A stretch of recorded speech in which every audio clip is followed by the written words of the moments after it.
With this introduction, I hand over mic to Dr. Ajay Kumar, who is the well-wisher for our hospital and to all of us for last several decades.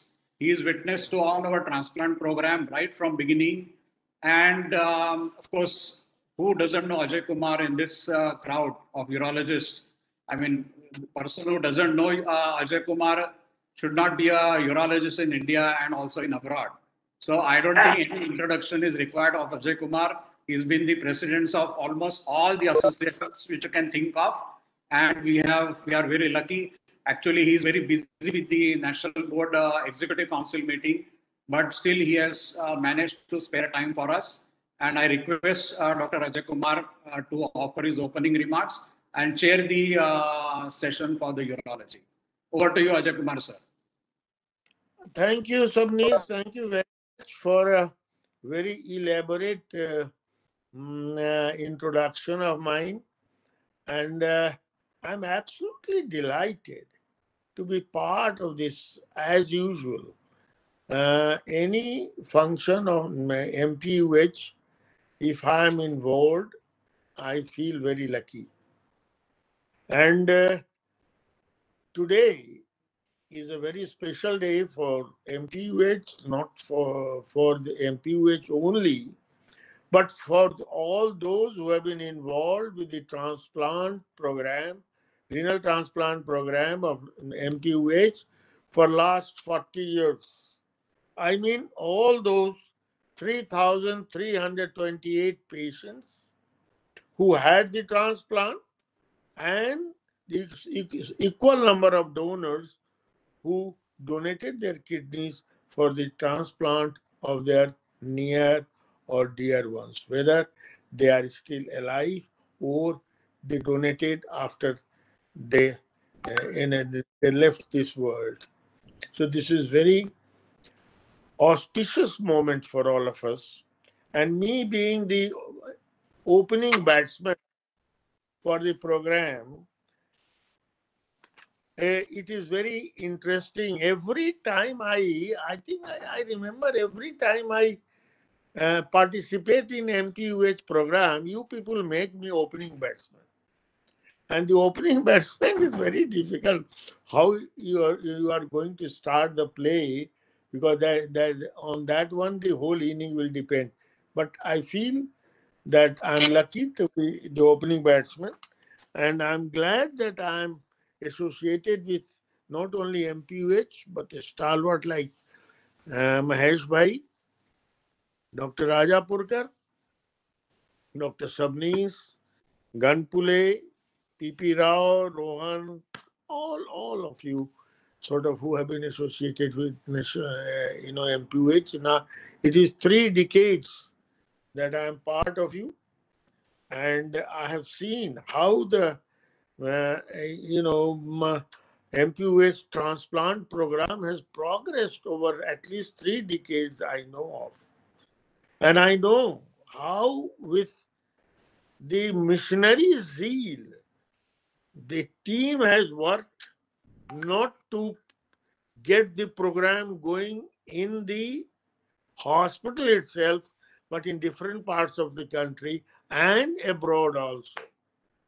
I am the one who is the beneficiary of your program, this transplant program 3 years back. We could not imagine that in Bihar we could do such successful programs. But because of the charitability and the robust optimism of my team and the enthusiasm of the MPUS team, that in Patna we have already done 48 transplants with your help, and we are progressing every day. And you have not only helped us, you have helped the people in Mumbai, in Pune, in places like, I think, Sangli. You started a program. And if I correctly remember, you have started program in Doha and Qatar also. I know what difficulties you faced. Even if you wanted to do the charity to teach people to do things, there were so many hindrances.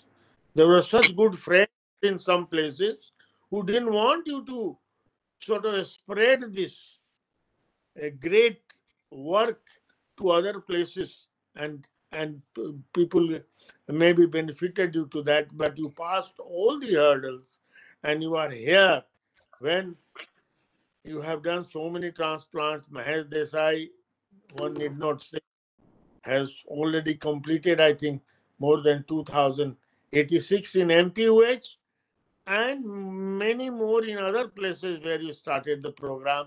About 800 by Dr. Sabnis, which is only in MPUH. Like in Patna, you people are doing, other places you are doing. So many transplants you are doing. And I'm especially thankful to Dr. Rajapurkar. And it is a message for the nephrologists of the country, if they are listening, or the message should be passed, that if a transplant program has to be started in any place, there should be zeal like Dr. Rajapurkar, whom I have seen all till Mahesh Desai was my first transplant. I remember in Patna, he came with Dr. Mahesh Desai, and he was in the operating theater till the transplant went on, and he was watching the urine output. Every time he was pushing and pulling and twisting the tube to see whether urine was coming or not. This is unheard of, by any nephrologist. So when I asked him, why you are doing this? No, I am part of the team. And I have to see that the things go well. So this is the MPUH. And this is MPUH team. I can keep going on and talking about it. But here I have to stop and start the scientific program. And the first speaker, well, it is everybody guess who is the first speaker. Dr. M.R. Desai. He doesn't need any introduction. Amongst us, the pioneer in so many things and so many fields of urology, and our pride at the international urology all over the world. So with very few words, I invite Professor Desai to talk about his journey of 4 decades of transplantation in MPH, where it was started by late Virender Bhai, who did 10 transplants. Unfortunately, we lost him, and then Mahesh Bhai started the journey from there and narrate everything, from now on in next 15 minutes, how they have reached here. So, Mahesh Bhai, please. Thank you, Ajay. And it is wonderful to have you with us and starting the program. And only one thing, I borrowed 5 more minutes from Sabnis to complete my the journey, which has been very, very passionate. It was 6th April 19. Mahesh Bhai, can I stop here? You borrowed from Sabnis, all right, but in this session, I'm the person in authority, and I give you permission to carry on for 6 minutes. Okay? Thank you. Well, it was on the 6th of April 1980, we did a first transplant. So it is almost 41 years, and it is a long story. And I would like to tell about the kidney transplant from 80 till now. And there are so many people who have sacrificed. They are not here now, and for whom the bell tolls. Then, in short, first, I would like to say our journey of 4 decades. And it was slowly our transplant picked up. And then, as you see from the graph, and till last year when it came down because of the COVID, and we completed about 3,328. And this is a monthly average of 12 to 8 to 12, because that's the limitation of our beds, and that was we have done, and that we are going to change. But I would like to say something very interesting. When we started, not much, IKD was just coming up that time, and we started, and initially most of the patients were from Gujarat. And somewhere in 2002, slowly the other places started coming, mostly from Rajasthan and Madhya Pradesh. At the moment, from Madhya Pradesh, 28% patient they come, 22% from Rajasthan, 24% from Gujarat, and then if you see, it has been divided all over the place. And this is internationally people are coming, and you can see that we are becoming a center of attraction from all over. And from India, we are not restricted only to Gujarat. It is from all over the country. We get the patient, and this is how we do. And that's our major thing.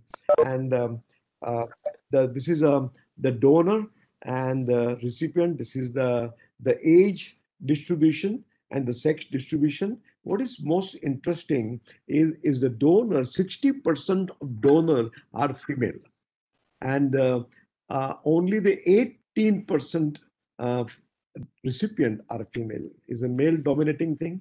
And then if you see, the most of the donors, they are either wife, daughter, mother, or a sister, or a grandmother sometime. Our recipients are husband, son, brother, and emotionally related. So this is a relationship which we have. Now let me tell you how we started. The initial phase, I divided into 5 categories, but I'll be talking on the first 3 one. And here is a Dr. Virendra Desai, who was from Nadiad, and he was my registrar in England. He came back in 1970, and he came to the hometown. And let me get this out, and returned to Nadiad. And then soon he realized he was frustrated in the private setup, because there are so many difficult cases, and he was trained to deal with it. And there was no kidney disease institute. He thought that if he has a kidney disease, I've not been able to advance. Uh,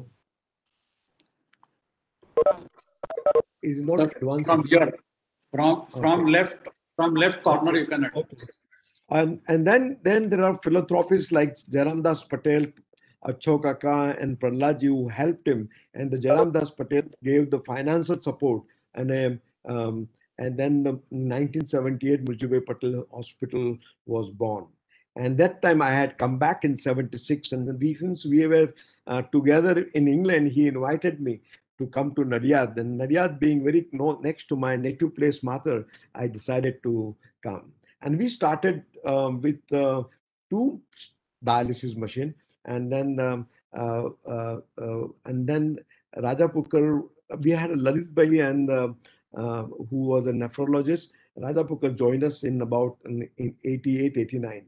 And then we increased our dialysis program. But in 79, Virendra Bhai decided that we should have a transplant. We were shocked. Even we were hardly 2 years old. We had 20 beds, and then we had two theaters. How we are going to do a kidney transplant? And we didn't have any experience with kidney transplant. It was only him who was had some, probably has seen it. He never done it. And then, but he said, no, we should start kidney transplant. There is nothing much to it. First, he planned, and he sent Dr. Rajapurkar, and Advani was a pathologist. He sent them to Denmark, and they stayed there for about 3-4 months to learn. And Rajapurkar, being a Rajapurkar, he picked up everything. Then he took 3 technician for a training in dialysis and the other part of the transplant. And soon, in the 6th April, we did the first transplant, and this is the father gave a kidney to his son. And that time, our team, he invited everyone in Gujarat. and then Dr. P.C. Patel, Dr. Satish Shah from Baroda, P.C. Patel from Ahmedabad, and I joined. And after 2 years, Nehal Patel, he came to Baroda and he joined us. At that time, the nephrologists were Lalit Bhai Shah, Pradeep Pandya from Baroda, Lalit Bhai from Ahmedabad, and Raja Pukar has joined as a full-time. After about 8-9 years, the Vidya Acharya joined us from Bombay, and she started helped us to start the nephrology teaching program. And there was Dr. Navneet Bodiwala was also there. So we did a first 10 transplant, and then there was a 4 out of 10 transplant had a urinary leak. 2 patients had a chronic allograft nephropathy, and 1 patient had acute vascular rejection. That time, the immunosuppression was Azoran and methylprednisolone, and that was the initial learning curve.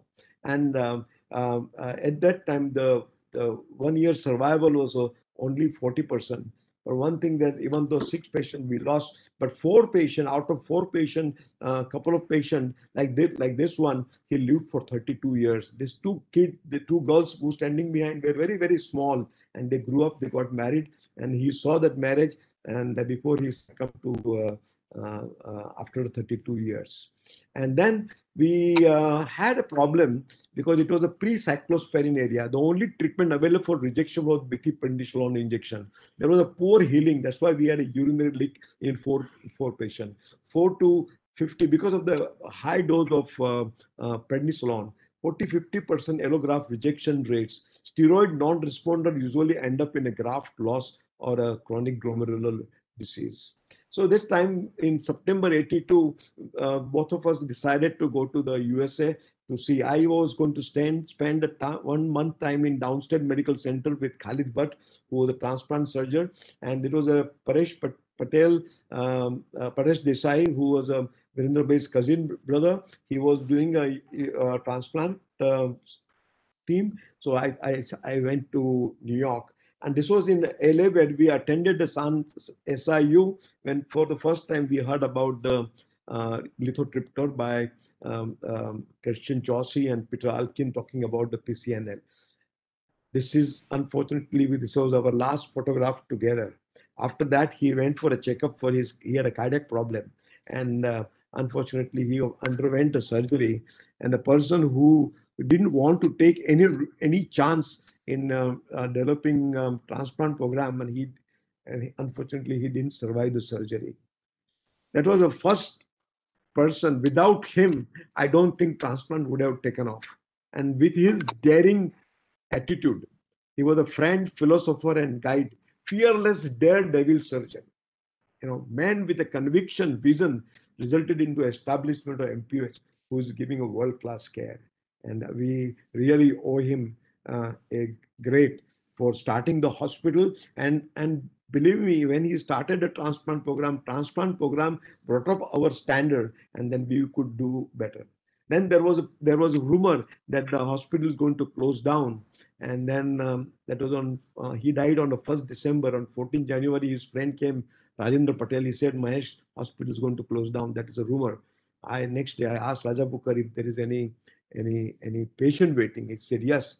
And on 30th January, we did a 11th transplant. This time Raja Pukar modified the immunosuppressive regime, reduced the cortisone dose.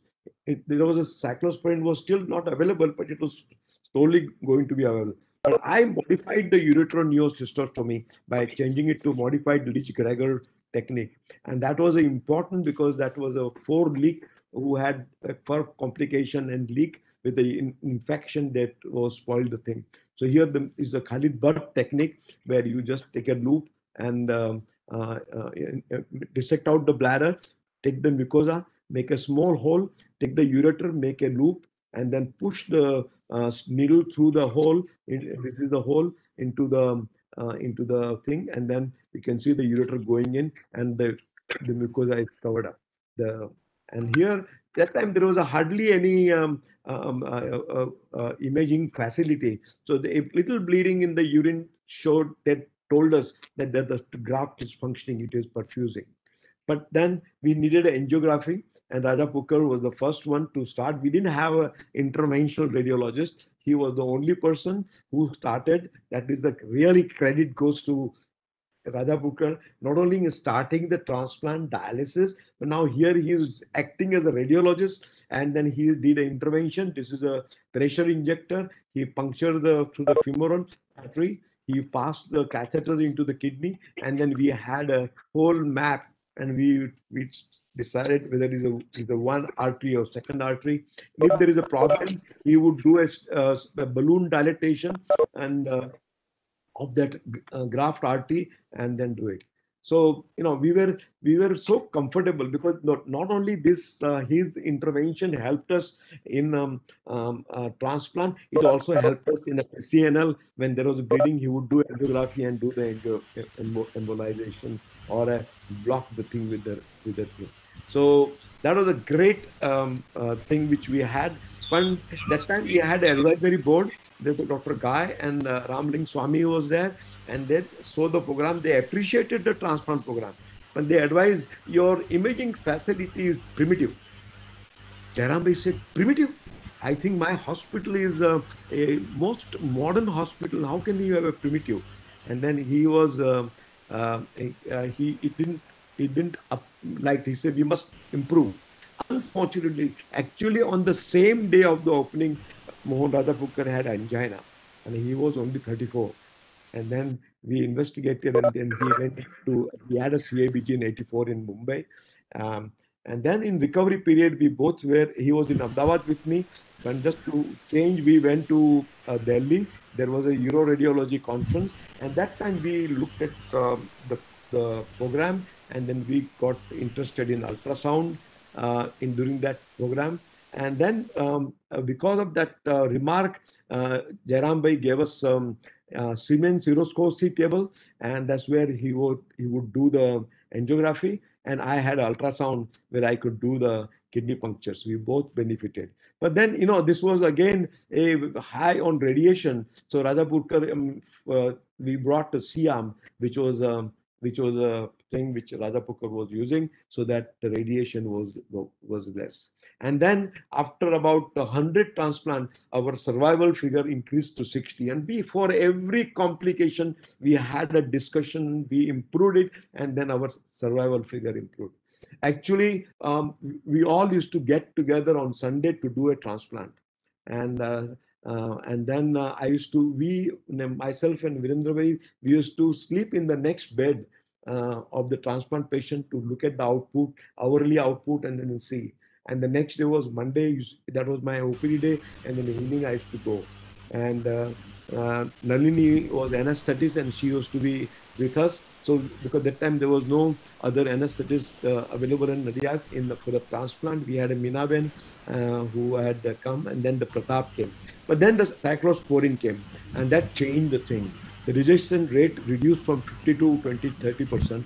First graph year survival improved to 80 to 90%, and then improved facility for renal allograft biopsy by ultrasound guided. That was the most important contribution, I think, which we had on ultrasound in transplant, is to visualize the kidney and then take a biopsy. And that helped us to decide whether it is a cellular rejection, vascular rejection, and acute tubular necrosis. Radhapurkar and his team not only did the biopsy, but they also did their own diagnosis. But then Jairam Bhai thought that it was not fair. We must have not these people are coming every Sunday and spending their time not with the family but with the transplant. So he built a new place, and then we had a transplant ward with about 12 beds. But then slowly we went on changing because some problems were there because of infection. Today is the latest one, and this is the transplant thing. Now this is the transplant OT. We had a donor OT, we had a recipient which was separate, not combined with the routine work. And now we had a survival of 83%. We were comfortable in doing the arterial and venous anastomosis. Slowly, when we finished 1,000 transplant, our survival rate increased to 84.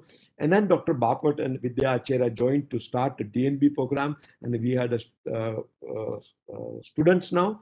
And then Then there was a risk reduction strategy for the complication, the pre-transplant preparation, operative innovation, and post-operative care.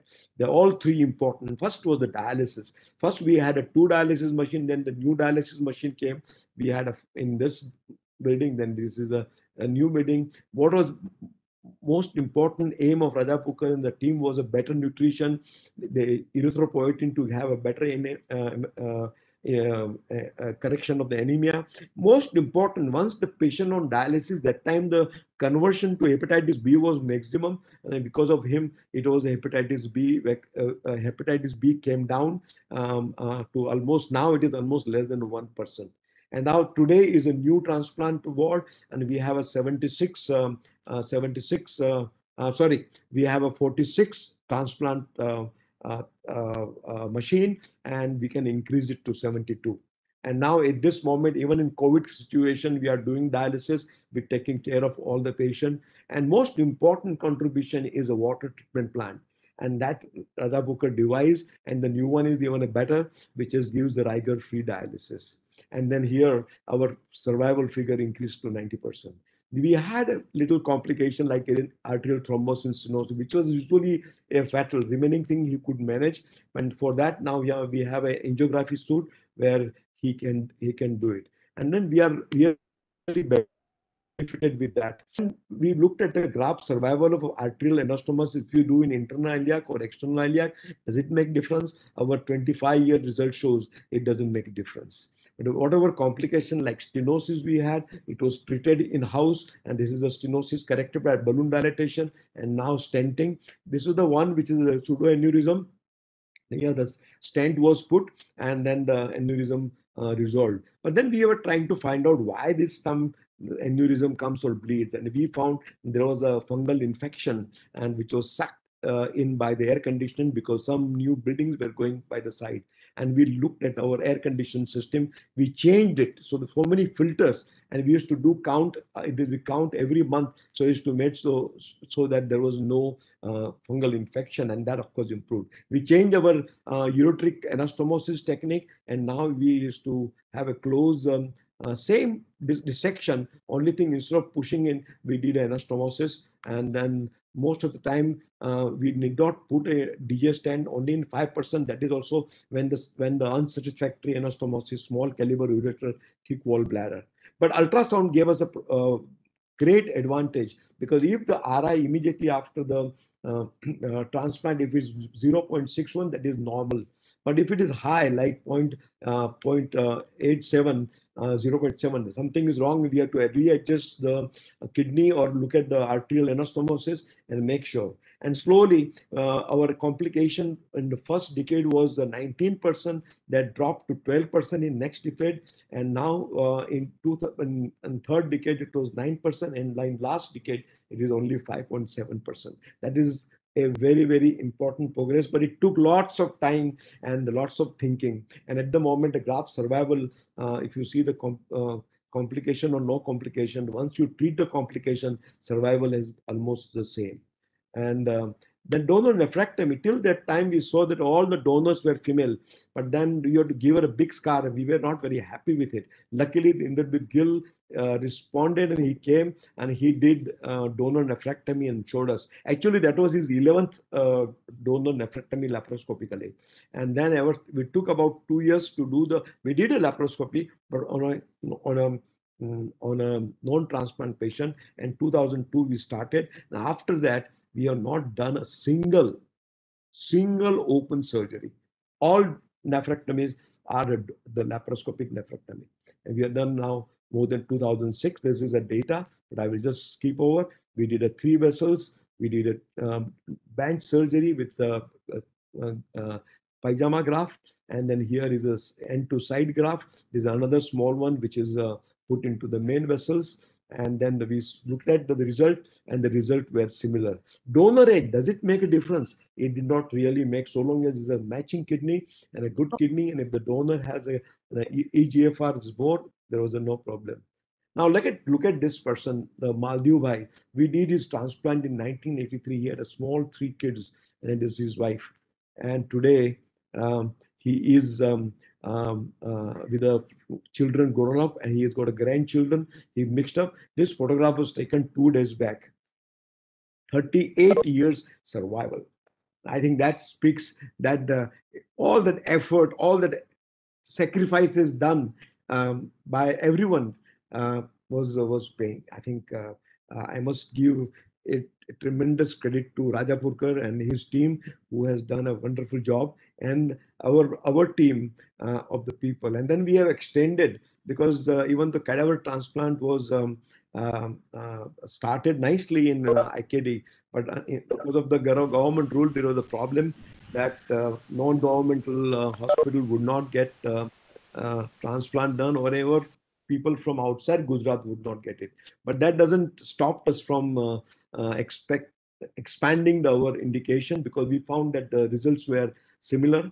And now we have in laparoscopy, we have a 52-inch screen, and only laparoscopy nephrectomy only takes half an hour to do it. Now we did a single port surgery in a young patient, young girls who were we didn't want to give them a scar, and it was done nicely. We done a pediatric surgery, pediatric transplant, and we have done now more than almost 200 transplant, and their survival rate is also very nice. Now we have done a triple transplant, and this boy, he was young. That in '92 we did a transplant. Then after a few years, his kidney rejected. Second transplant was done in Bombay, elsewhere, and somehow it didn't work at all, and I had to do a third transplant immediately in next year.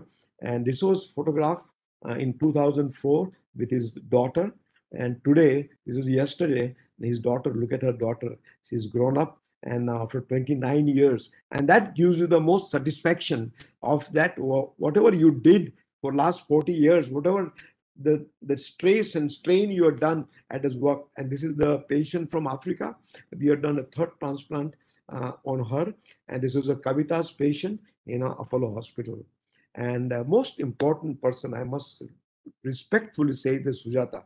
She was a coordinator. She did lots of work with the Mohan through the Mohan illness, but she did not give her focus, and she was a social worker. She did a PhD in social worker, and she did a counseling and education. She was our lifeline between the patient and the family. She was an ethical committee, authorizing committee. She was a fundraiser.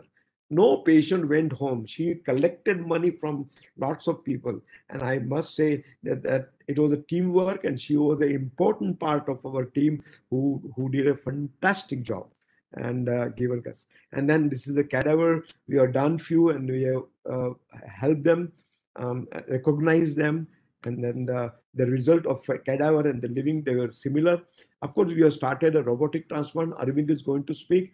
Now, this is the new machine which just installed last week, and we will be doing that transplant. We didn't find any difference. We have done about 107 transplant, again with a good result.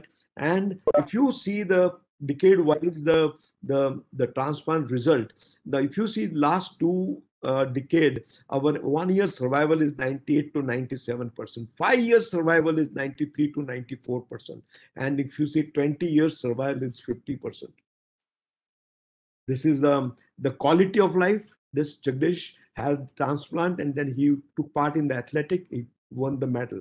And these people can have a normal life. They had kids, and then they had a normal life. Even the patient who died during the thing, they were grateful. The family was grateful because they were satisfied with the treatment which was given to them, and that was our aim. Whether we get a success or no success, but we have to give them. But this was not possible without a team effort of nephrology, urology, anesthetist, and all the residents. Without resident, we can't work. And I think this was a team taken few years back, and this is a recent our surgical team who has been doing. And then must give enough credit to the anesthetist Deepak Nalu and Pratap. We had lost him, and of course Snehal Patel. I especially would like to mention that he was a great teammate. He was a good friend, and then unfortunately he would become disabled, and then later on died. But he was one of the founder who was doing it. And then I cannot forget my residents. And now they are the alumni. And I can point out some of them are going to speak, and some of them are done better than me, better than us, and doing the transplant. This fellow has done now more than 1,000, and other people are going to speak, and then going to. So similarly, as Sabni said, we train the people and send them all over the places, but we are standing because these people allowed us to stand on their shoulder. The Pratap Shah was anesthetic, Virendra Bhai, all of you know, and these are the three pioneer people who believed in us, who encouraged us, and who said, please go ahead and do it. And we did it. And this is really at that time, we were a team, myself, Snehal Bhai, and Raja Pukar, and so many transplant we do together, so many transplant. We shared the pain, agony, and the success. And then to give a proper credit and for a generation to remember, if you take something on your shoulder, you fulfill it. You may not be radiologist, but Raja Pukar did all the angiography, still it does it. And to recognize that, the hospital has given Dr. Mohan Raja Pukar Department of Interventional Nephrology, and that's to him. Of course, you cannot do everything without the family support. This is my family, and my daughter used to send me a song that don't let some hell-bent heart leaves you bitter. When you come close to selling out, reconsider and give the heaven above more than just one passing glance. When you get the choice to sit it out or a dance, I hope you dance. I hope you dance. And these are the people. Today, the whole work was done by my worker Abhijit and Nitiraj, who's a statistician, and Kalpesh, Jose, and Pradeep, and they helped me to put the things together. So for them, thank you. Thank you very much, Mahesh Bhai. It was a real sort of wonderful account of your journey of 40 years.